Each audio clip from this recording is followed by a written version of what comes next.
Seriously আমি না বুঝতেছি না তুমি এরকম কেন করতেছো। আচ্ছা তুমি আমাকে বলো, বিএসসির জন্য আমার কানাডাতে স্কলারশিপ সহ সব কিছু রেডি ছিল। তুমি বললে এখন গেলে নাকি আমি তোমাকে হারাবো, তোমাকে অন্য কোনো ছেলের সাথে বিয়ে দিয়ে দিবে। ওকে ফাইন, আমি সব কিছু ক্যান্সেল করলাম।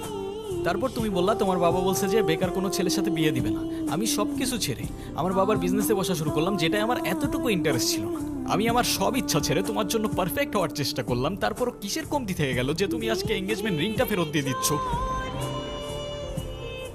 আরে আমাকে কারণটা তো বলো at least.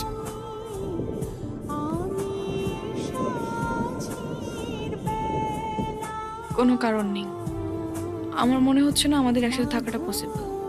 That's it. That's it?